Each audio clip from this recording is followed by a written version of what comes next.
4장, 역대상 4장입니다. 19장이 아니고.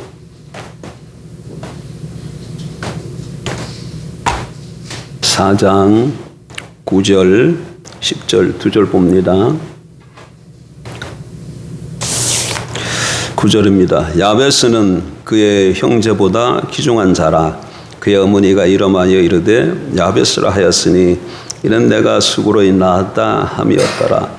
야베스가 이스라엘 하나님께 아뢰어 이르되 주께서 내게 복을 주시려거든 나의 지역을 넓히시고 주의 손으로 나를 도우사 나로 환난을 벗어나 내게 근심이 없게 하옵소서 하였더니 하나님이 그가 구하는 것을 허락하셨더라. 아멘.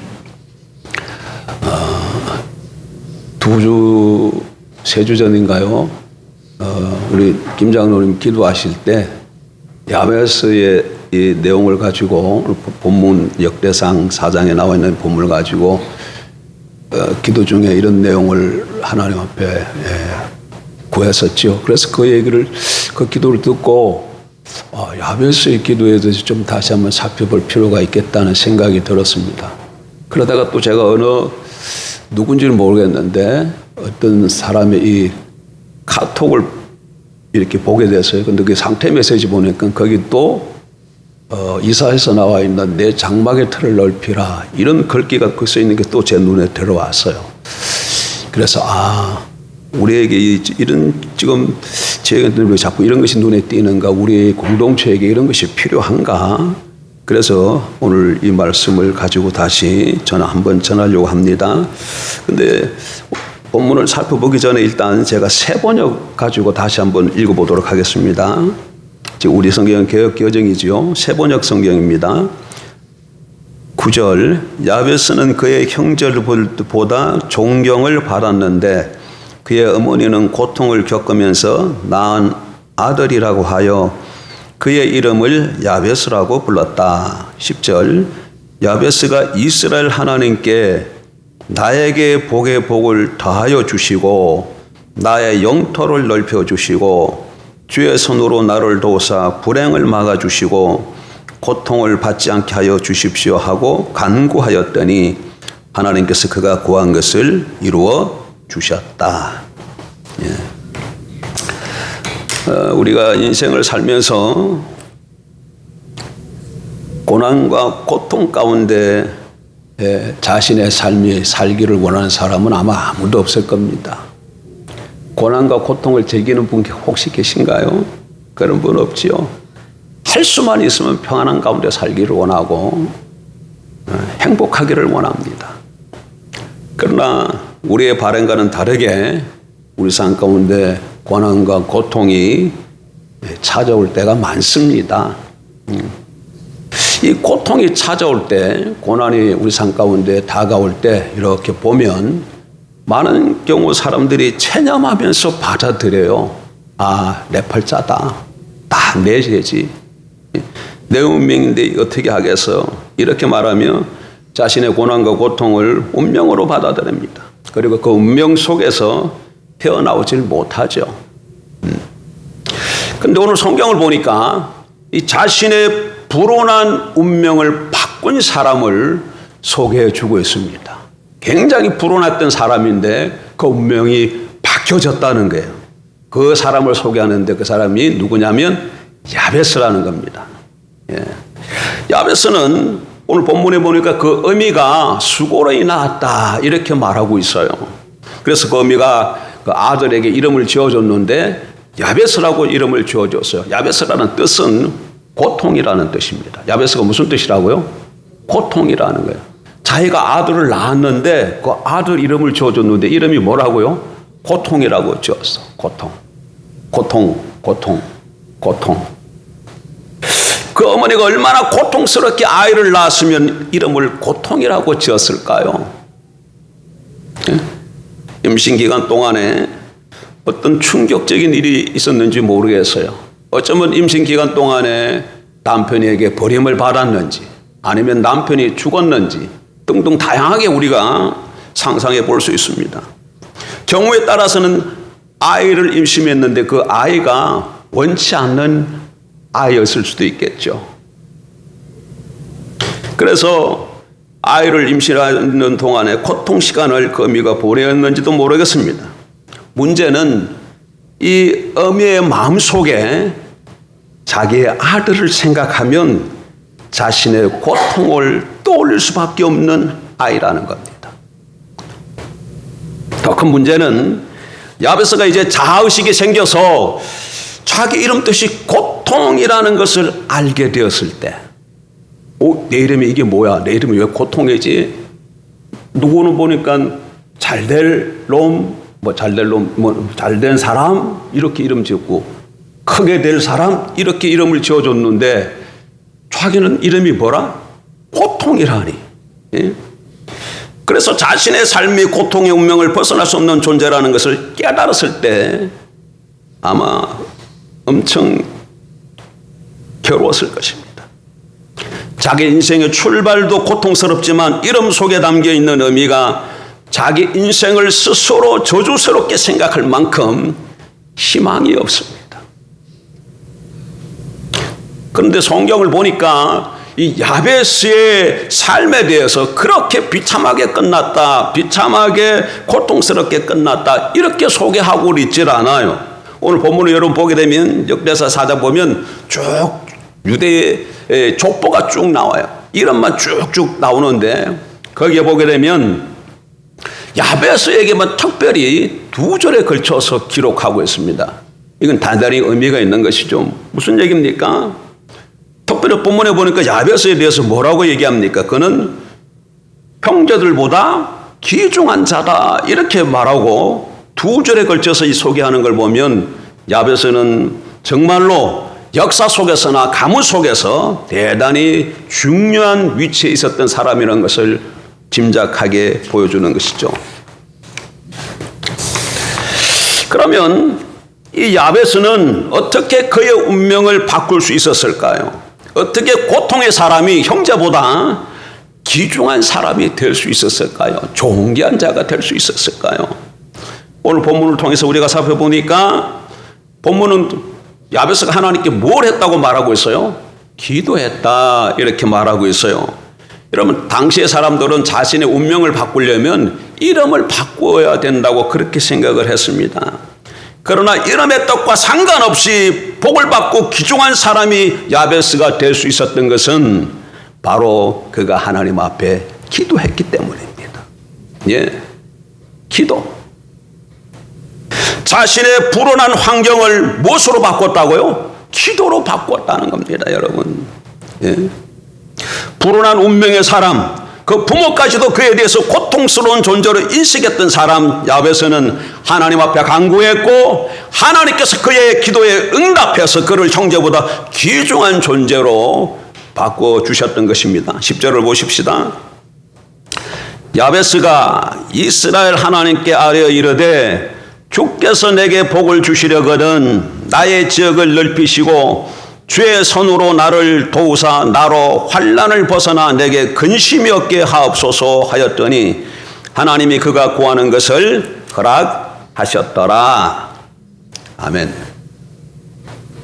여러분 오늘 자신의 삶의 출발과 지금 처해 있는 환경 나아가 앞으로 자신의 운명이 도무지 변화될 것 같지 않아서 혹시 좌절 가운데 계신 분이 계신가요? 아무에게도 도움을 받을 수 없고 기댈 수도 없어서 혼자서 자기의 고통을 스스로 짊어지고 나가야 하는 분이 계십니까? 아무리 노력해도 자신의 삶에는 특별한 변화가 없을 것이라고 스스로 포기하고 있는 분은 안 계십니까? 그래서 낙심하고 좌절하고 시리에 빠져 있는 분이 계십니까? 그렇다면 더 이상 좌절하지 마십시오. 낙심하지 마시고 희망을 가지십시오. 왜 그렇습니까? 하나님이 계시지 않습니까? 그리고 우리는 야베스처럼 하나님께 기도할 수 있지 않습니까? 여러분 우리의 기도가 우리의 운명을 바꾸게 될 줄 믿습니다. 우리의 기도가 우리의 운명과 삶을 변화시켜 줄 것을 믿습니다. 야베스의 기도를 들으신 하나님은 그리고 그의 운명을 바꿔주신 하나님은 누구의 하나님입니까? 저와 여러분의 하나님이시기도 합니다. 우리의 하나님이시기도 하신 것이죠. 따라서 우리의 기도가 우리의 운명을 바꿀 것을 믿습니다. 우리의 기도가 우리의 인생을 변화시킬 것입니다. 저와 여러분의 기도가 어떻게 하든지 하나님 앞에 나가서 무릎을 꿇고 하늘을 우러러 울부짖든지 어떻게 하든지 간에 하나님의 아뢰면 하늘에 계신 하나님께서 우리의 삶을 새롭게 해주실 줄 믿습니다. 그래서 기도가 희망인 것이죠. 기도가 변합니다. 기도가 인생 역전입니다. 한번 따라합시다. 기도가 인생 역전이다. 인생 역전시키고 싶지 않습니까? 무엇으로? 어떻게? 기도로. 그렇다면 우리의 운명을 바꿀 기도 어떻게 해야 되겠습니까? 기도하면 삶이 변화되고 인격이 변화되고 환경이 변화되고 우리 인생이 달라집니다. 우리 운명을 바꿀 기도 어떻게 해야 될까요? 야베스는 어떤 기도를 드렸습니까? 우리의 운명을 바꿀 기도 어떻게 해야 될까요? 첫째, 하나님의 강복을 위해 기도해야 됩니다. 강복이라는 말은 복을 내리다 그런 뜻이에요. 내릴 강, 복복자.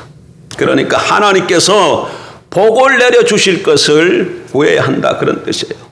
야베스가 어떻게 기도했어요? 처음에 보니까 주께서 내게 복을 주시려거든 이렇게 말하고 있어요. 이걸 표준 세번역에서 보니까 어떻게 되어 있었습니까? 나에게 복의 복을 더하여 주시고 이렇게 되어 있었어요. 지금 우리가 성경이 개역 개정이지만 개역 성경에도 내게 복의 복을 더하사 이렇게 표현하고 있어요. 따라서 이 말은 아버지, 하나님 아버지 저에게 진심으로 복을 주세요. 저에게는 정말 많은 복이 필요합니다. 이런 간구입니다, 여러분. 자신의 환경이나 이름이 뜻하는 삶을 볼 때 하나님께서 복의 복을 더해 주시지 않으면 복된 인생을 살아갈 수 없다라는 절박한 절규라고 저는 생각합니다. 어떤 분이 이 야베스의 기도를 가지고 책을 조술했습니다. 그랬더니 기복주의를 조장한다는 비판을 받았어요. 여러분, 야베스의 기도가 기복주의입니까? 기복주의가 뭔가요? 기복주의를 정확히 알지 못하면 야베스의 기도가 기복주의라고 우리도 비판할 수 있겠죠.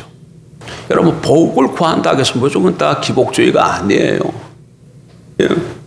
기복주의가 뭡니까? 기복주의는 정확하게 거짓 신앙이지요. 근데 기복주의가 뭐예요? 자신의 목적을 성취하기 위해서 하나님을 수단으로 삼는 것, 이게 기복주의입니다. 뭐가 기복주의라고요? 자신의 목적이 떡 있어요. 하나님과는 전혀 상관없는 자기의 뜻, 계획, 목적이 있어요. 그리고 이것을 성취하기 위해서 하나님 도와주세요. 이렇게 아뢰는 것이 기복주의입니다. 그건 거짓 신앙이죠. 우리 삶 가운데서 없어야 됩니다. 그러나 하나님 자신과 그분의 뜻과 길을 목적 삼고 이것을 위해서 복을 구하는 것은 기복주의가 아니죠. 여러분, 성경에 나타난 하나님의 이름과 성품을 살펴보면 하나님은 복을 주시는 분으로 나타나고 계세요. 하나님 어떤 분이시라고요? 우리에게 복을 주시는 분이야. 하나님은 당신의 자녀들이 하나님의 복으로 풍성하게 생명력 있게 살아가길 원하십니다. 잠언 10장 22절에 보면 하나님께서 복을 주심으로 사람으로 부하게 하시고 근심을 겸하여 주지 아니하시느니라 이렇게 말씀합니다.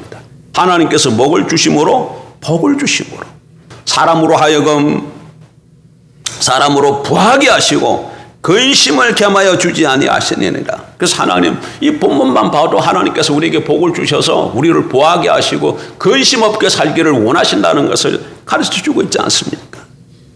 왜 하나님께서 우리에게 복을 주시려고 합니까? 여러분, 인간은 하나님의 복이 없으면 살 수 없는 존재입니다. 왜 그렇습니까? 인간은 어떤 존재예요?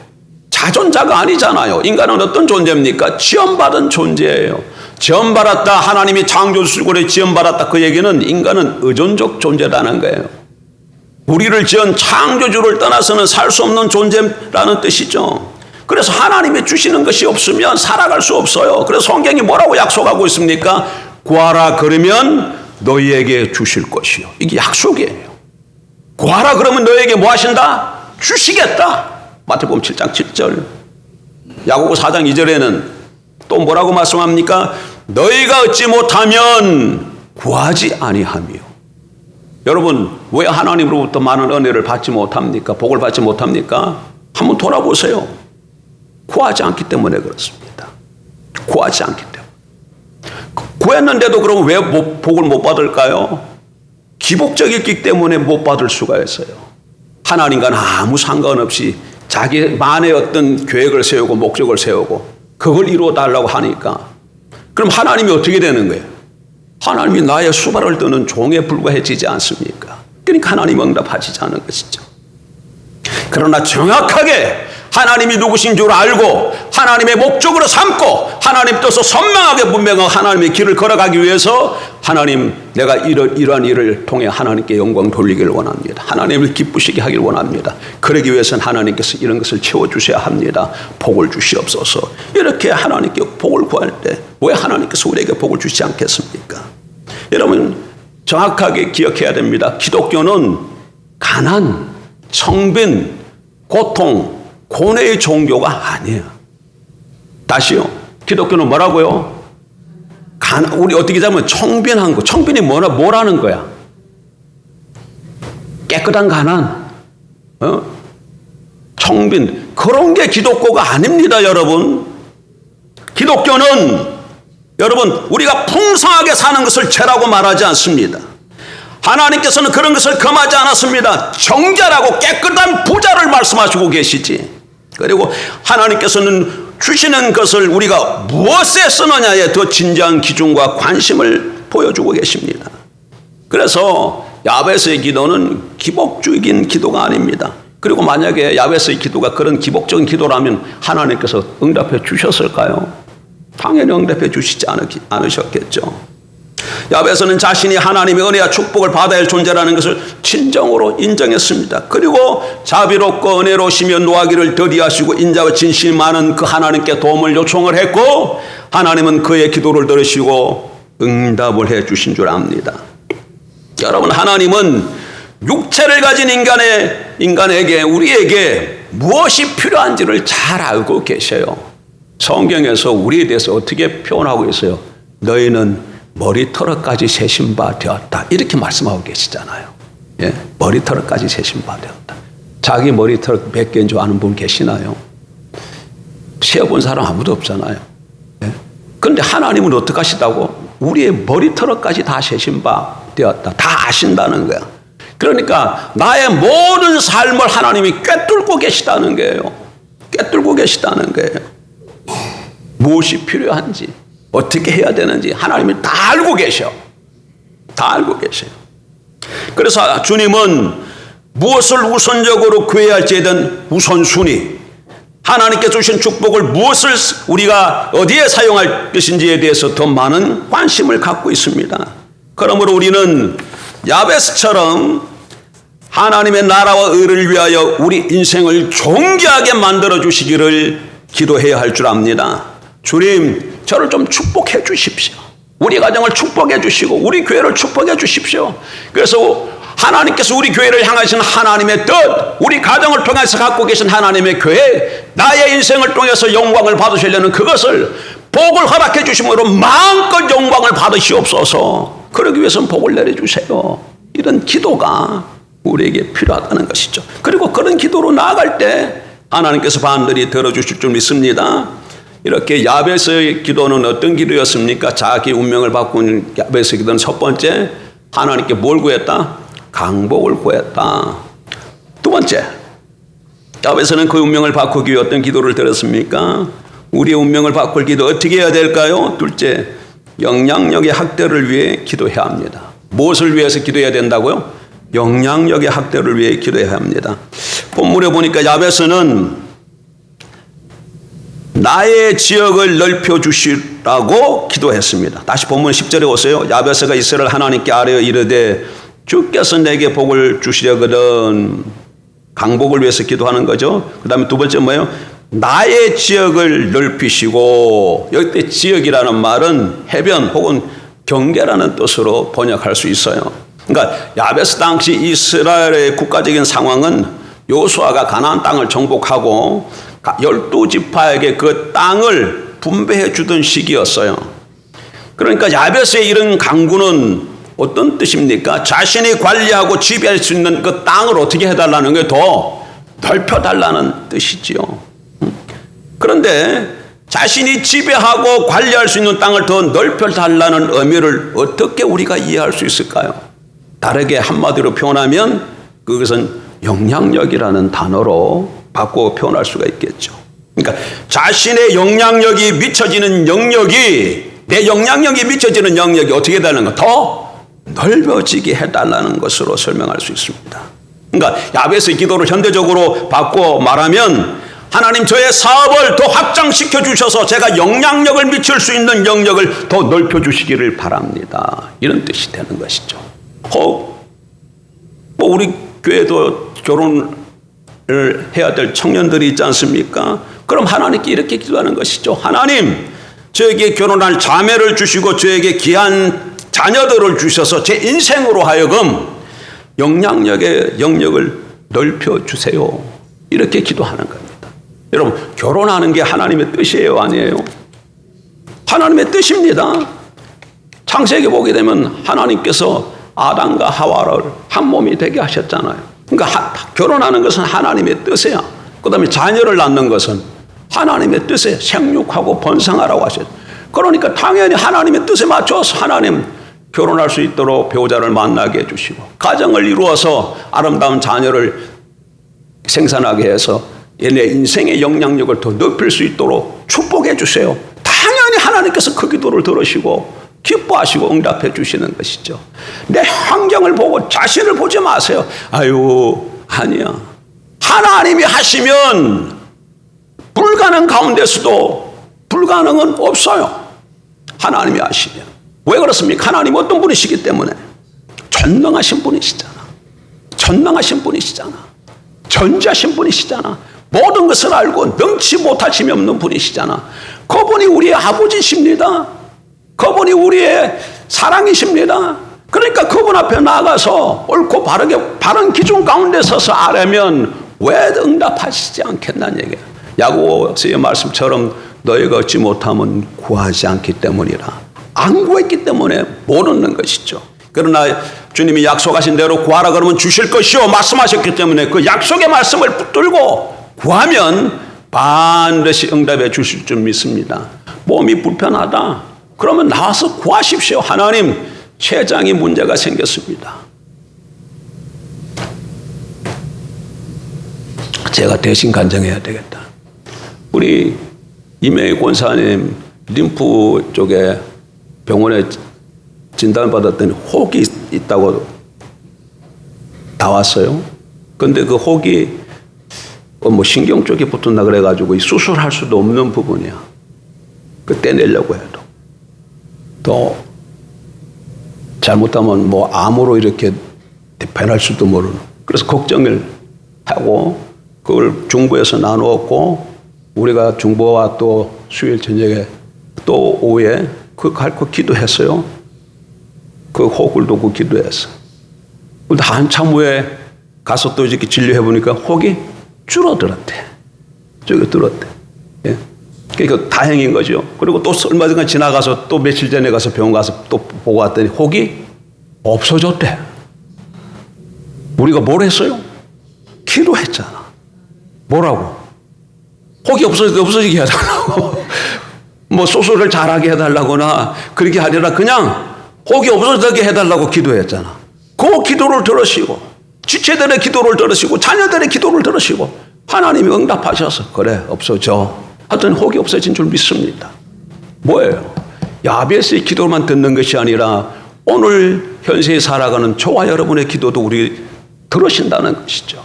그러니까 무슨 상황이 문제가 아니야. 상황이 문제가 아니라 하나님께서 내 삶에 어떻게 개입하시느냐, 어떻게 역사하시냐, 이게 문제지. 내가 지금 뭐 큰 한계를 만났다. 이건 사람으로 힘으로서 해결할 수 없다. 이거는 뭐 돈으로도 안 되고 권세로도 안 된다. 그래서 절망이다. 그런 건 없어요. 그건 다 누가 보는 관점이에요. 인간의 눈으로 보는 관점이에요. 예. 아무리 문제가 있다 할지라도 하나님 앞에는 문제가 안 되는 것이죠. 그러니까 우리 삶 가운데 누구만 임하시면 되는 거예요. 하나님이 임하시고 함께 하시면 되는 것이고 하나님께서 여시면 되는 것입니다. 야베스처럼 하나님 앞에 나아가서 간구하고 아뢰므로 하나님의 복을 구함으로 복의 복을 더해 받는 축복이 저와 여러분에게 임하길 주의 이름으로 축복합니다. 영향력이 넓어지는 저와 여러분 되길 주의 이름으로 축복합니다. 나머지는 다음 주에 계속해서 살펴보겠습니다. 기도하십시다. 좋으신 하나님,